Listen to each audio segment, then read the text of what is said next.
Hello, I'm Anthony David Hobbs, and this is my review of Ewoks. More specifically, the Ewoks cartoon from the 1980s.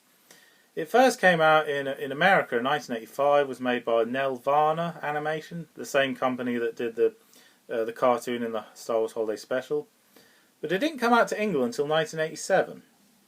And I think maybe the British liked it more, because I remember it was repeated about 2.5 years later, yeah. Anyway, I'd never seen Return of the Jedi. I hadn't seen the Ewok TV live-action movies, so this was like my first introduction to the Ewoks, the characters. I was familiar with them. I had a toy of Tebow when I was about 5 years old, but I knew of them, that they were something to do with Star Wars. Other than that, I knew little or nothing, no. And so yes, this was a good introduction. The hero of the story is Wicket, yeah. And he dreams of becoming a warrior, yeah. And he gets frustrated with these rules dictated by the grown-ups. Like, you've got to do this, you've got to do that, you can't do that, you can't do this. Yeah, he gets frustrated, so many rules. So you can relate to that when you're a child, yeah. And he dreams of being a warrior. He says, when am I going to be a warrior? When am I going to go on great adventures, you know? Do whatever I want, go wherever I please, yeah.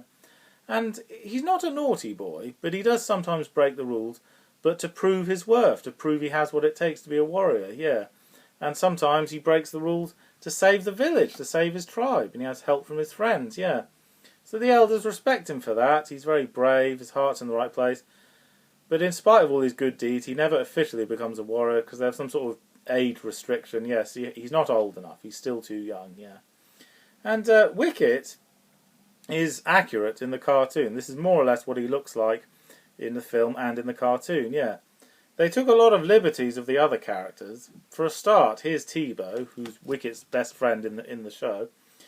But as I said, I'd never seen Return of the Jedi, but even so, I owned a toy of Tebow, and I thought, why does he look nothing like this in the cartoon? Why is it so inaccurate? Yeah, that's really very silly.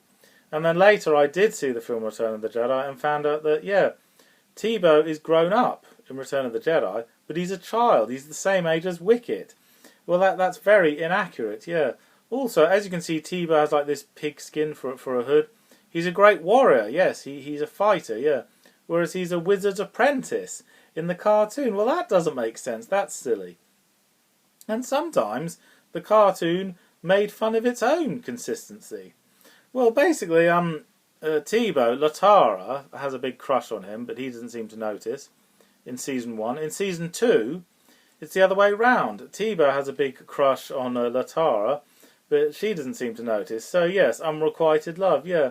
Well, that's a bit inaccurate. Also, Tebow's character changes in Season 2. He becomes more goofy, trips over things, knocks things over, more accident prone. And people go, oh, Tebow, you know, you're so silly. Yeah. Season 2 is more dumbed down. It's clearly for a much younger audience and more babyish, and I'll be honest, a bit more like Care Bears, yeah, which I didn't like. I didn't like they did that in Season 2. I thought, no, come on.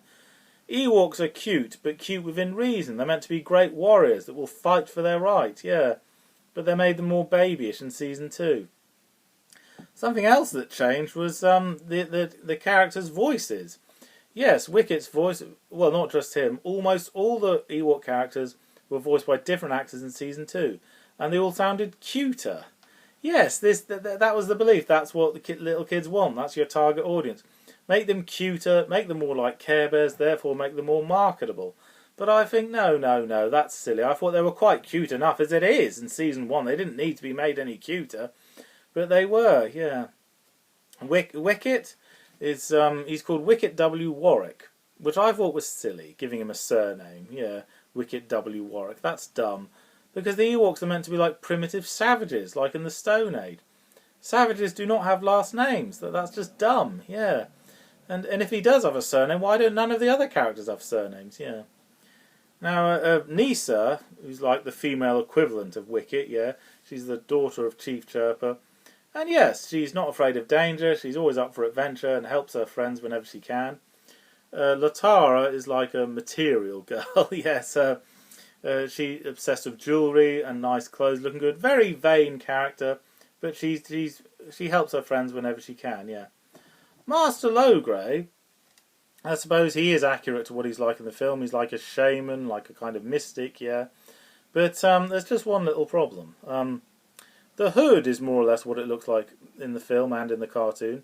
His staff looks different in the cartoon. He doesn't have stripes in the cartoon. In fact, none of the Ewoks have stripes. Maybe they were too expensive to animate or something. Yeah. And well, Logray, he has the Sun Star, which gives him amazing magical powers. It can do just about anything. It can make things float in the air. It can turn you into a frog. It can destroy a whole mountain with a blast from it. There seems to be no limitations to what the Sun Star can do. It's all powerful, yeah. This creates a big blooper, though. Although it was made after, the Ewoks cartoon, the events are set before the events of Return of the Jedi. Therefore, when Logray and the other Ewoks in the Ewok village, when they meet C-3PO and see him floating in the air, they're absolutely terrified. They've never seen magic like it. They're so frightened, and they think that C-3PO and all his friends are gods. Why would they be terrified of someone floating in the air when Logray has a Sun Star that can do far more impressive magic tricks than that? Yes, that creates a huge blooper. Yeah. Chief Chirper, yes, he is true character. His staff is accurate to what it looks like in the film.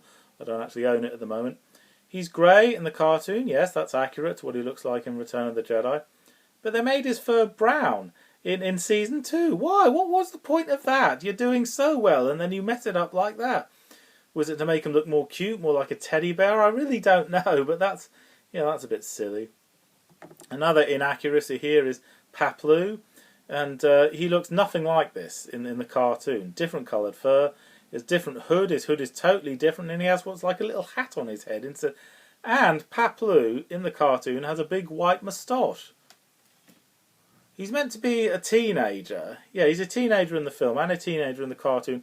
Why would a teenager have a big, bushy, white moustache? That doesn't make any sense at all. In fact, when I first saw the cartoon, I thought Paplu was a grown-up, because of the moustache. It's silly, But no, he's meant to be a teenager. He's the cousin of Wicket, yeah. And here we have Lumat and Warrock, that they did toys in the original Return of the Jedi toy line. That's like a quiver of arrows there, yeah. And but they are in the cartoon, but they have little or nothing to do. They're just like background characters. If you blink, you'll miss them, yeah. But they are there, I suppose, to make some sort of connection with the Star Wars films, yeah. Lumat is the father of Latara. Warrock is the father of Tebow. But that's about it. They're just background characters. Where's Romba? There's no Romba. We don't see Romba at all in the cartoon, in none of the episodes. So that's a bit off. You want to make this connection between the cartoon and the Star Wars films. So why isn't there a toy of Romba? That's a bit dumb. You do all these other connections, but not him. That was a little annoying, as later, when I got him years later, I saw the cartoon first, then I saw Return of the Jedi and the live-action Ewok films. So naturally enough, I assumed they're all going to look just like what they look like in the cartoon. But they didn't. None of them resembled what they looked like in the cartoon. Paplu, all of them look nothing like them, all very inaccurate.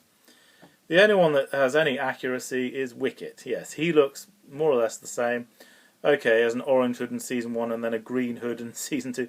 But the shape of him and the colour of his fur and his spear, yeah, he's the only one that made any effort to make it accurate, yes. I mean, if you had owned all the Ewok toys and then saw the cartoon, Wicket is the only one you'd recognise, yeah. But in spite of this, there were good stories, good adventures, and yes, they fight for their right, they run off together and have lots of adventures, and yes, it's very, very good fun when you're a child. I know a lot of Star Wars fans knock the Ewoks, but they're a lot of fun when you're a child, yeah. And okay, by Season 2 there was more and more magic, lots more magic. Was that to make them more like Care Bears, have more and more magical powers, yeah.